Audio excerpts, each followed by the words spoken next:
Good evening, everyone. I'll just start with blessed are the peacemakers. And a lot of people living in Desert Hot Springs think that this is a contentious community. But I think that's changing.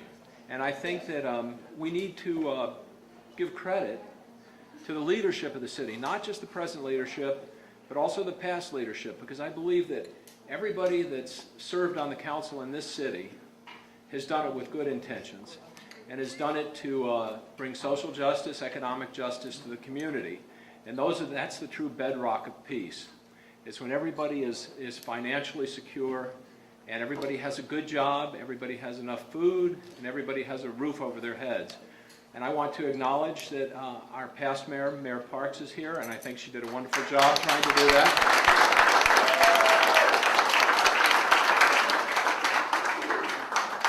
But tonight I'd like to introduce the new peacemaker on the council. I know that everybody that's gone to a council meeting thinks, oh, how can he say that? How can he possibly say that everybody's, it's not a 5-0 vote every time. But I want to tell you that the 5 people that are on the council, they're talking about things. They're negotiating. They're working out peace, and the votes are 5-0, more than you would believe. Okay, and so now, with that, I would like to introduce the peacemaker in chief. For the city of Desert Hot Springs, Mayor Adam Sanchez.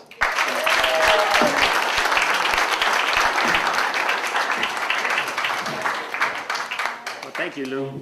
Those are some really good words you had to say there about the city, and they're true. But before we go much further, I do want to acknowledge Councilwoman Jan Pye, who's with us tonight.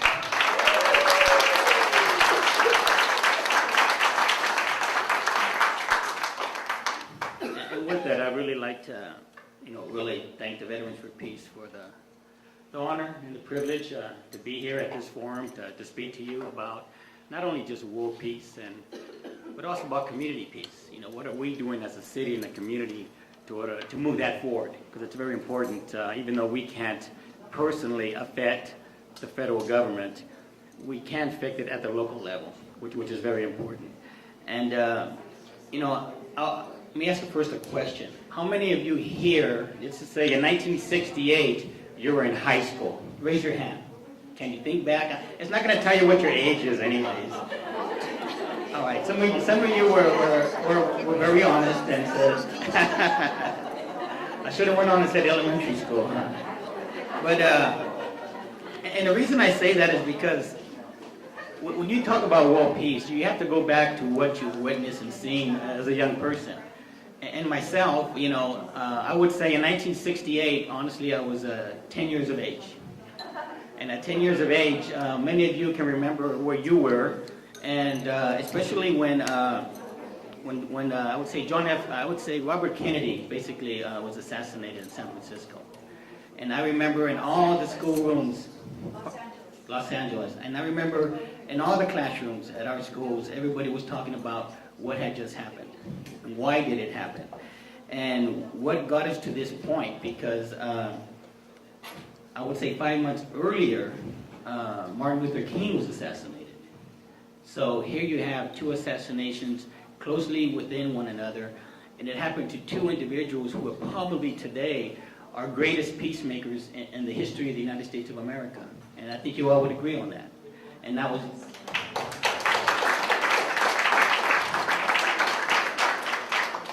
And then at the same time, if you just go back a little bit further, another 5 years back, you realize that John F. Kennedy was assassinated. And at the time that he was assassinated, it was basically, right after the Cuban Missile Crisis. And so people today ask the same question: who was behind it, right?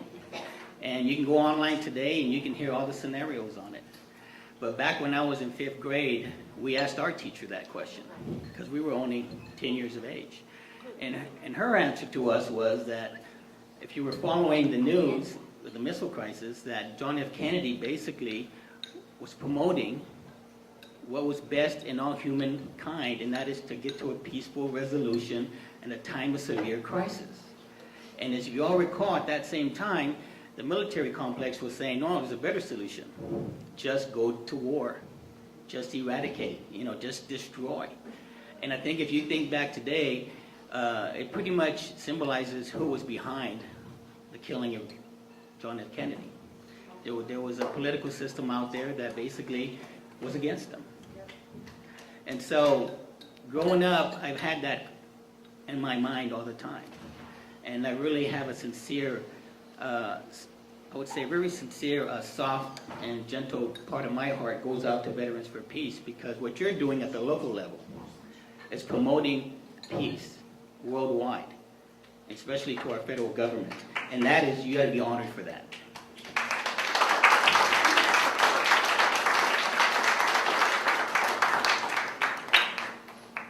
Now, as mayor, at the local level, it's a whole different story for me.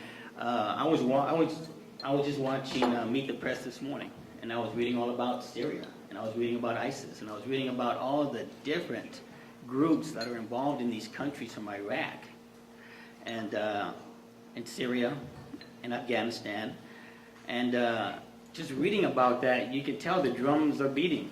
The drums are beating of war right now, and it's to the point where we all need to be severely concerned about it. I mean, all of you that have family in the military right now, we all think that things aren't going to get worse than what they are. But in reality, if you think back, you heard Lyndon Johnson say, no troops in Vietnam. You had Eisenhower, before he left the White House, said, no troops in Vietnam. And what ended up happening? I mean, you can count the numbers of people that sacrificed their lives for this country in Vietnam. And for that, we honor them today. So I think that an applause just for those veterans that are no longer with us today.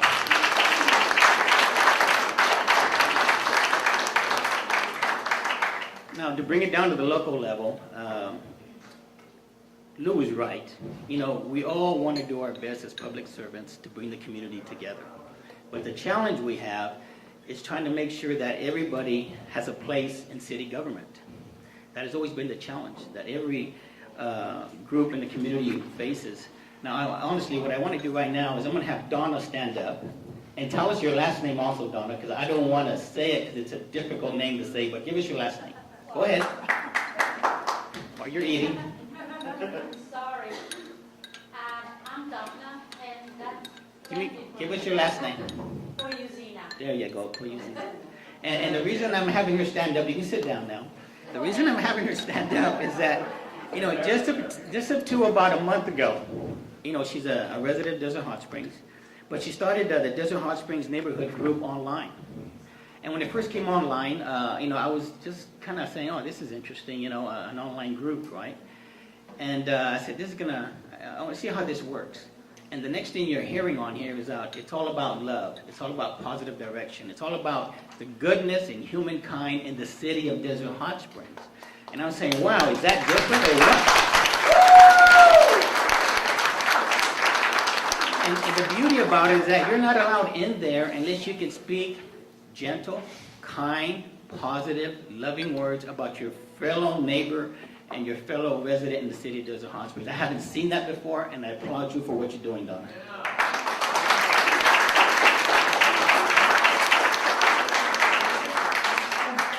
Now, because of Donna, on every Wednesday now, we have a group that are walking together, that were never walking together before. We have people every month now that are going to get together and eat together from different denominations, different parties. It doesn't matter who you are. And because of Donna, people are smiling together, we're sharing together, and most of all, we're learning to live in a peaceful, kind, positive way in the city of Desert Hot Springs. And for that, I could never be more grateful at this time in the history of our city. So again, Donna, I have to thank you from the bottom of my heart.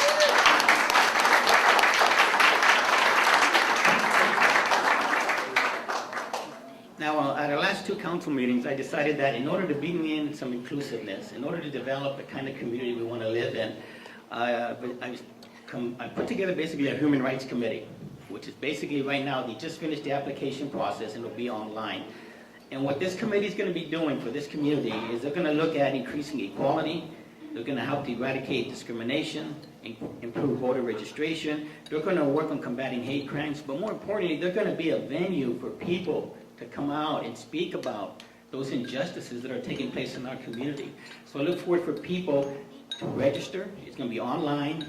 You can just fill out the application, and if you want to participate in that area, a community service for the city of Desert Hot Springs.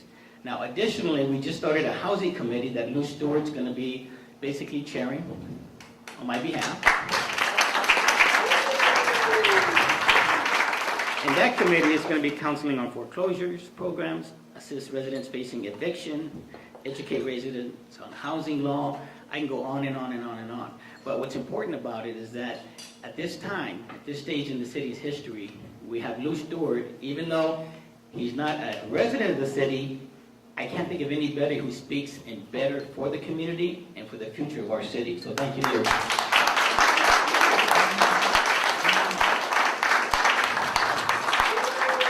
Now, at the next council meeting coming up, I am going to start a Veterans Committee. And Richard Finn, sitting to my right, is going to be my chairman. And what Richard's going to be leading our group with is we're going to be dealing with homelessness, with veterans, housing, jobs, benefits, health care. We're going to work on the Memorial Day and Veterans Day celebrations. But more importantly, what I want the committee to do is also to create the celebration for Martin Luther King Day. Because we need to do that in the city of Desert Hot Springs. Yep.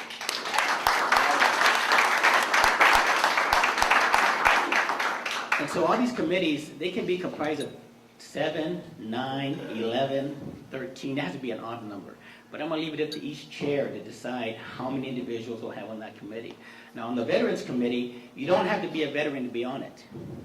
You just put in an application. If you're really, your heart is to help veterans with housing, discrimination, in any form, just put in an application, because it has to be a diverse group representing the best interests of our city.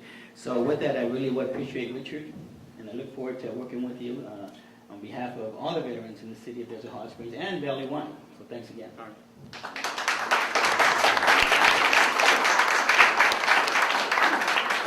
So I'm not going to stop there at the next council meeting. I'm also going to do an education committee. Now, education, finally we're going to have our own representative in the Palm Springs Unified School District this November. Finally, we're going to have our own representative. Now, with that, I don't want that representative to be alone. I don't want that representative to go to these meetings in Palm Springs and say, well, I speak on behalf of the residents of Desert Hot Springs. I want an education committee comprised, I want like 13 individuals on here as a support group for this individual that's going to sit on our school board. So when he goes to those meetings every month, we need this committee behind him saying, these are the things we need. We need to know everything about school financing. How are the monies being moved around in the Palm Springs Unified School District? We want to know about the reading scores.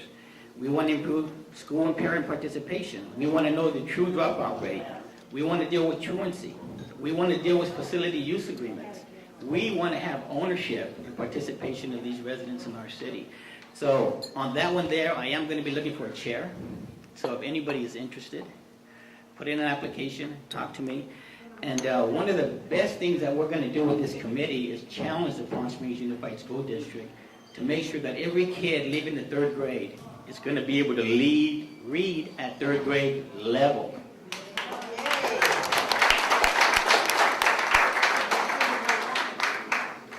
Now, the last committee I'm going to put together, and I'll probably do it the second meeting of October, it's going to be a health and wellness committee. Now, this one here is going to be an interesting committee. As you're aware, Desert Hot Springs, our mission statement is about health and wellness. We as a city have the best hot mineral water of any city in the world.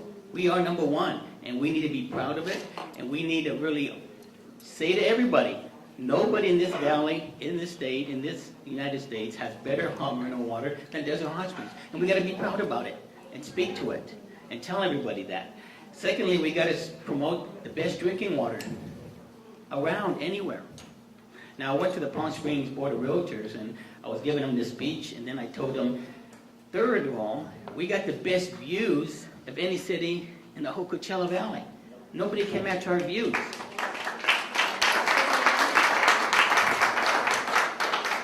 And as I brought that up about the views, I had realtors telling me that people, rather not buy in Palm Springs anymore, they rather come to Desert Hot Springs. You'll get more square foot for your home.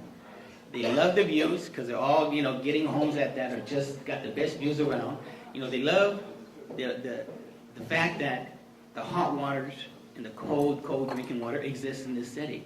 And what they're saying to me is, how come it's still a secret after 50 years of incorporation? Why is it that we haven't been able to hit that branding mark?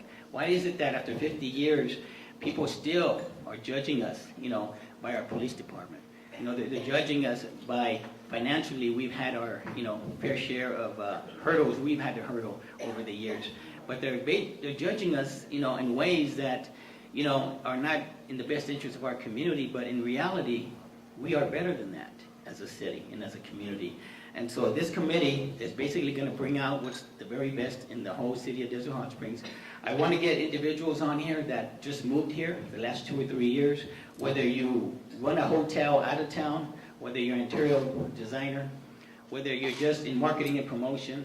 But I want to be able to look at all the different websites throughout the community that we have, whether it's the chambers, the hoteliers, Cabot Museum, how are we marketing and promoting Desert Hot Springs? How can we make it, this whole group, make the city the best it can possibly be, using the best knowledge and skills that we have in this city. So once again, that'll be on the website in about 2 weeks, and people can apply for that committee. So when you add up all 5 committees, you basically have an opportunity now that we could have easily 75 individuals in this town that up to now were not participating, were not involved. They're basically on the sidelines. They're basically talking about their ideas to other people, but nothing's coming forward with it. No concepts, no ideas. But now there's no excuse for it. We as a community have that opportunity now to move forward together as a team for the betterment of this whole city. And so for me personally, I can't think of anything better that I could possibly do as mayor than to create opportunities for you all to be involved and engaged in the overall development of our city. And so with that, I want to move on to read a few words that I've had a couple of people provide me tonight, only because we're talking about peace worldwide. And I'm just going to read 2 quotes, because I think it really speaks to what we're doing here tonight. And this is one's from John F. Kennedy here. It is with such activity that the words of the late John F. Kennedy come to haunt us. Those who make peaceful revolutions impossible will make violent revolutions inevitable. And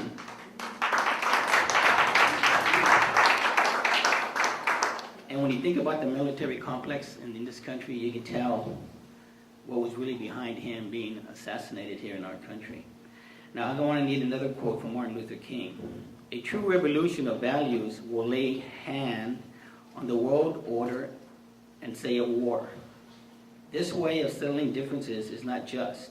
This business of burning human beings with napalm, of filling our nation's homes with orphans and widows, of injecting poisonous drugs of hate into the veins of people normally humane, or sending men home from dark and bloody battlefields physically handicapped and psychologically deranged, cannot be reconciled with wisdom, justice, and love. A nation that continues year after year to spend more money on military defense than on programs of social uplift is approaching a spiritual death.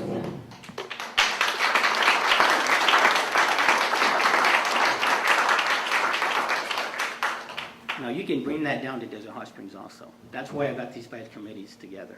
And that's why I want you all to be more engaged and more involved. Because it's what's going to lead us to the future of a community that's totally devoted to the best interests of all of us. Now, the last words I will say, a part of Martin Luther King's speech, is this, in conclusion. So again, we are here tonight at a crossroads. Do we choose to walk the path of peace and brotherhood, or the path of individual selfishness and hate? The decision is yours. The first urgency is now.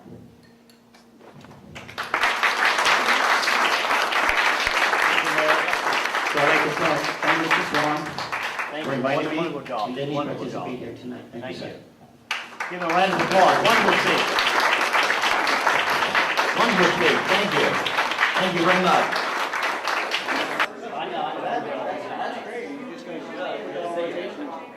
Well, it's a 20-minute video, so.